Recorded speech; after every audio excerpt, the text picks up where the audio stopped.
Today we're listening to Matthew chapter 2. This is the story of the wise men and the star that led them to Jesus. Let's begin. Now, when Jesus was born in Bethlehem of Judea in the days of King Herod, behold, wise men from the east came to Jerusalem, saying, "Where is he who is born King of the Jews? For we saw his star in the east and have come to worship him." When King Herod heard it, he was troubled, and all Jerusalem with him. Gathering together all the chief priests and scribes of the people, he asked them where the Christ would be born. They said to him, "In Bethlehem of Judea, for this is written through the prophet, 'You, Bethlehem, land of Judah, are in no way least among the princes of Judah, for out of you shall come a governor who shall shepherd my people Israel.'" Then Herod secretly called the wise men and learned from them exactly what time the star appeared. He sent them to Bethlehem and said, "Go and search diligently for the young child. When you have found him, bring me word, so that I also may come and worship him." They, having heard the king, went their way, and behold, the star which they saw in the east went before them until it came and stood over where the young child was. When they saw the star, they rejoiced with exceedingly great joy. They came into the house and saw the young child with Mary, his mother, and they fell down and worshipped him.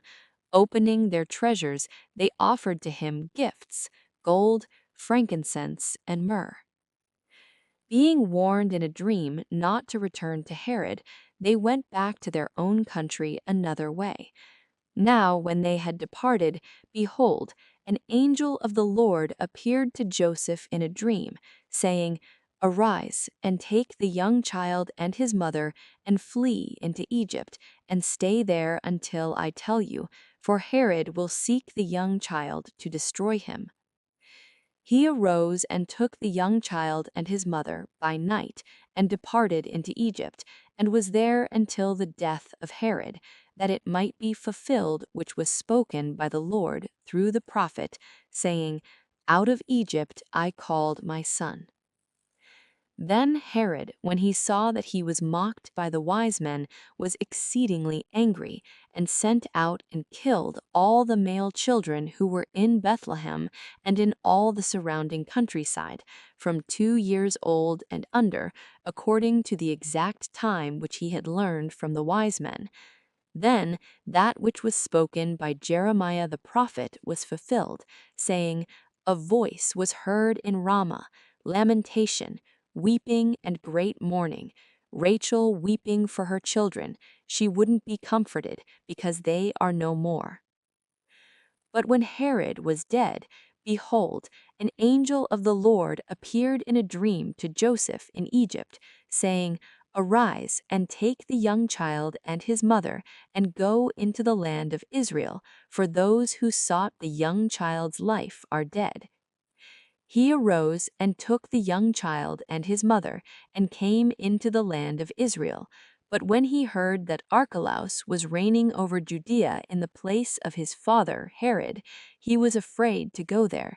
Being warned in a dream, he withdrew into the region of Galilee, and came and lived in a city called Nazareth, that it might be fulfilled which was spoken through the prophets, that he will be called a Nazarene. I love how this chapter shows that God is always in control. Even when things look hard, the light led the way and it kept the family safe. It's a good reminder for all of us today that God is still leading our lives too. I hope you enjoyed this look at chapter 2. I would really love for you to join me again for Matthew chapter 3. Thank you for being here with me today. As always, I hope you have a truly blessed week.